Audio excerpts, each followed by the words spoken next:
হে নবী পত্নীরা, তোমাদের মধ্যে যারা খোলাখুলি কোনো অশ্লীল কাজ করবে তাহলে তার শাস্তি দ্বিগুণ করে দেয়া হবে, আর এই কাজ আল্লাহ তাআলার জন্য অত্যন্ত সহজ। তোমাদের মধ্যে যারা আল্লাহ তাআলা ও তার রাসূলের আনুগত্য করবে, এর সাথে সে নেক কাজও করবে, আমি তাকে দুবার তার কাজের পুরস্কার দান করব। আমি পরকালে তার জন্য সম্মানজনক রিজিক প্রস্তুত করে রেখেছি। হে নবী পত্নীরা, তোমরা অন্য নারীদের মতো সাধারণ নারী নও। যদি তোমরা সত্যিই আল্লাহ তাআলাকে ভয় করো, তাহলে অন্য পুরুষদের সাথে কথা বলার সময় কোমলতা অবলম্বন করো না। যদি এমন করো, তাহলে যার অন্তরে কোনো ব্যাধি আছে সে তোমার ব্যাপারে প্রলুব্ধ হয়ে পড়বে। তবে তোমরা সর্বদাই নিয়ম মাফিক কথাবার্তা বলবে। তোমরা ঘরে অবস্থান করবে। পূর্বেকার জাহেলিয়াতের জামানার মতো নিজেদের প্রদর্শনী করে বেড়াবে না। তোমরা নামাজ কায়েম করবে, যাকাত আদায় করবে, আল্লাহ তাআলা ও তার রাসূলের আনুগত্য করবে। হে নবী পরিবার, আল্লাহ তাআলা মূলত এসব কিছুর মাধ্যমে তোমাদের মাঝ থেকে সব ধরনের অপবিত্রতা দূর করে তোমাদের পাক সাফ করে দিতে চান। তোমাদের ঘরে আল্লাহ তাআলার কিতাবের আয়াত ও তার জ্ঞান তত্ত্বের যেসব কথা তেলাওয়াত করা হয় তা স্মরণ রেখো। নিঃসন্দেহে আল্লাহ তাআলা সূক্ষ্মদর্শী এবং তিনি সম্যক অবগত। মুসলমান পুরুষ, মুসলমান নারী, মোমেন পুরুষ, মোমেন নারী, ফরমাবরদার পুরুষ, ফরমাবরদার নারী, সত্যবাদী পুরুষ, সত্যবাদী নারী, ধৈর্যশীল পুরুষ, ধৈর্যশীল নারী, বিনীত পুরুষ, বিনীত নারী, দানশীল পুরুষ, দানশীল নারী, রোজাদার পুরুষ, রোজাদার নারী, যৌন অঙ্গসমূহের হেফাজতকারী পুরুষ, এ অঙ্গসমূহের হেফাজতকারী নারী, সর্বোপরি আল্লাহ তাআলাকে অধিক পরিমাণে স্মরণকারী পুরুষ, স্মরণকারী নারী। নিঃসন্দেহে এদের জন্য আল্লাহ তাআলা ক্ষমা ও মহাপুরস্কার ঠিক করে রেখেছেন। যখন আল্লাহ তাআলা ও তার রাসূল কোনো ব্যাপারে কোনো সিদ্ধান্ত ঘোষণা করেন, তখন কোনো মোমেন পুরুষ ও কোনো মোমেন নারীর এ অধিকার নেই যে তারা সে ব্যাপারে নিজেদের কোন রকম এখতিয়ার খাটাবে। মূলত যে কেউই আল্লাহ তাআলা ও তার রাসূলের নাফরমানি করবে, সে নিঃসন্দেহে সুস্পষ্ট গোমরাহিতে নিমজ্জিত হয়ে যাবে। হে নবী, তুমি স্মরণ করো যখন তুমি সে ব্যক্তিকে লক্ষ্য করে বলেছিলে, যার উপর আল্লাহ তাআলা বিরাট অনুগ্রহ করেছেন এবং তুমিও নিজের পুত্র বানিয়ে যার উপর অনুগ্রহ করেছ, তুমি তাকে বলেছিলে, তুমি তোমার স্ত্রীকে বিয়ের বন্ধনে রেখে দাও এবং আল্লাহ তাআলাকে ভয় করো।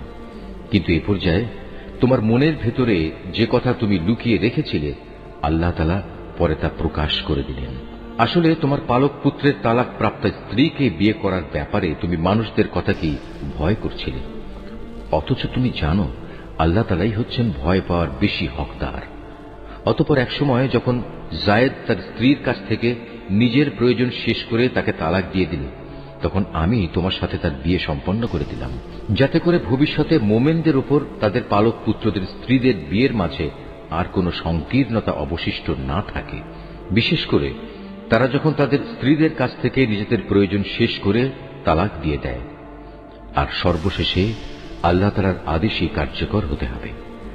আল্লাহ তাআলা নবীর জন্য যে ফয়সালা করে দিয়েছেন সে ব্যাপারে নবীর উপর কোনো বিধি নিষেধ নেই। আগের নবীদের ক্ষেত্রেও এ ছিল আল্লাহ তাআলার বিধান, আর আল্লাহ তাআলার বিধান তো আগে থেকে নির্ধারিত হয়ে আছে। যারা মানুষদের কাছে আল্লাহ তাআলার বাণী পৌঁছে দিত, তারা আল্লাহ তাআলাকে ভয় করত, তারা আল্লাহ তাআলা ছাড়া আর কাউকেই ভয় করত না, কেননা মানুষের হিসাব নেয়ার ব্যাপারে আল্লাহ তাআলাই যথেষ্ট। হে মানুষ, তোমরা জেনে দেখো, মুহাম্মদ তোমাদের কোন পুরুষের পিতা নয়, বরং সে তো হচ্ছে আল্লাহ তাআলার রাসূল এবং নবীদের সিল মোহর। আল্লাহ তাআলা সর্ববিষয়ে অবগত রয়েছেন। হে মানুষ, তোমরা যারা ঈমান এনেছ, তোমরা আল্লাহ তাআলাকে বেশি বেশি স্মরণ করো। সকাল সন্ধ্যায় তোমরা তাঁর পবিত্রতা ঘোষণা করো। তিনি মহান আল্লাহ তাআলা, যিনি তোমাদের উপর অনুগ্রহ বর্ষণ করেন। তাঁর ফেরেশতারাও তোমাদের জন্য আল্লাহ তাআলার ক্ষমা চেয়ে তোমাদের উপর অনুগ্রহ করেন, যাতে করে আল্লাহ তোমাদের অন্ধকার থেকে ইসলামের আলোর দিকে বের করে আনতে পারেন। বস্তুত আল্লাহ তাআলা হচ্ছেন মুমিনদের জন্য পরম দয়ালু। যেদিন তারা আল্লাহ তাআলার সাথে সাক্ষাৎ করবে, সেদিন মহান আল্লাহর দরবারে তাদের সালাম দ্বারা অভিবাদন করা হবে। তিনি তাদের জন্য এক সম্মানজনক বিনিময় নির্দিষ্ট করে রেখেছেন। হে নবী, আমি তোমাকে হিদায়াতের সাক্ষী করে পাঠিয়েছি, তোমাকে বানিয়েছি জান্নাতের সুসংবাদদাতা ও জাহান্নামের সতর্ককারী। আল্লাহ তাআলার অনুমতিক্রমে তুমি হচ্ছ আল্লাহর দিকে আহ্বানকারী ও হেদায়েতের সুস্পষ্ট প্রদীপ। অতএব তুমি মোমেনদের সুসংবাদ দাও যে তাদের জন্য আল্লাহ তাআলার পক্ষ থেকে এক মহা অনুগ্রহ রয়েছে। কখনো কাফের ও মুনাফিকদের কথা শোনো না, তাদের যাবতীয় নির্যাতন উপেক্ষা করে চলো, আল্লাহ তাআলার উপর ভরসা করো, কেননা কর্ম বিধায়ক হিসেবে আল্লাহ তাআলাই তোমার জন্য যথেষ্ট। হে মোমেনরা, যখন তোমরা মোমেন রমণীদের বিয়ে করো অতঃপর কোন রকম স্পর্শ করার আগেই তাদের তালাক দাও, তাহলে এমতাবস্থায় তাদের উপর কোন ইদ্দত বাধ্যতামূলক নয় যে তোমরা তা গুনতে শুরু করবে। তবু তোমরা তাদের কিছু দিয়ে দেবে এবং সৌজন্যের সাথেই তাদের বিদায় করে দেবে। হে নবী, আমি তোমার জন্য সেসব স্ত্রীদের হালাল করেছি যাদের তুমি যথার্থ মোহর আদায় করে দিয়েছ। সেসব মহিলাও তোমার জন্য আমি হালাল করেছি যারা তোমার অধিকারভুক্ত, যাদের আল্লাহ তাআলা তোমাকে দান করেছেন। তোমার চাচাতো বোন, ফুফাতো বোন, মামাতো বোন, খালাতো বোন যারা তোমার সাথে হিজরত করেছে। তাছাড়া রয়েছে সে মুমিন নারী যে কোনো কিছু ছাড়াই নিজেকে নবীর জন্য নিবেদন করবে এবং নবী চাইলে তাকে বিয়ে করবে। এ বিশেষ অনুমতি শুধু তোমার জন্য, অন্য মোমেনদের জন্য নয়। সাধারণ মোমেনদের স্ত্রী ও অধিকারভুক্ত দাসীদের ব্যাপারে আমি তাদের উপর যে বিধি বিধান নির্ধারণ করেছি তা অবশ্য আমি ভালো করেই জানি। তোমার ব্যাপারে এ সুবিধা আমি এজন্যই দিয়েছি যেন তোমার উপর কোনো ধরনের সংকীর্ণতা না থাকে। আল্লাহ তাআলা ক্ষমাশীল ও পরম দয়ালু। তোমার জন্য আরেকটি অতিরিক্ত সুবিধা এই যে তুমি ইচ্ছে করলে তাদের মধ্যে থেকে কাউকে নিজের কাছ থেকে দূরে রাখতে পারো, আবার যাকে ইচ্ছা তাকে নিজের কাছেও রাখতে পারো। যাকে তুমি দূরে রেখেছ তাকে যদি পুনরায় তুমি নিজের কাছে রাখতে চাও তাতেও তোমার কোনো গুনাহ নেই। এই বিশেষ সুযোগ তোমাকে এজন্যই দেয়া হয়েছে যেন এতে করে ওদের চক্ষু শীতল থাকে, তারা অযথা দুঃখ না পায় এবং তুমি ওদের যা দেবে তাতেই যেন ওরা সবাই সন্তুষ্ট থাকতে পারে। তোমাদের মনে যা কিছু আছে আল্লাহ তাআলা তা ভালো করেই জানেন। আল্লাহ তাআলা সর্বজ্ঞ ও পরম সহনশীল। হে নবী, এর বাইরে তোমার জন্য বৈধ নয় যে তুমি তোমার বর্তমান স্ত্রীদের বদলে অন্য নারীদের স্ত্রী রূপে নেবে, যদিও সেসব নারীর সৌন্দর্য তোমাকে আকৃষ্ট করে। অবশ্য তোমার অধিকারভুক্ত দাসেরা এ বিধি নিষেধের ব্যতিক্রম। স্মরণ রাখবে, আল্লাহ তাআলা সব কিছুর উপর তীক্ষ্ণ দৃষ্টি রাখেন। হে মানুষ, তোমরা যারা ঈমান এনেছ, তোমরা নবীর ঘরে প্রবেশ করো না।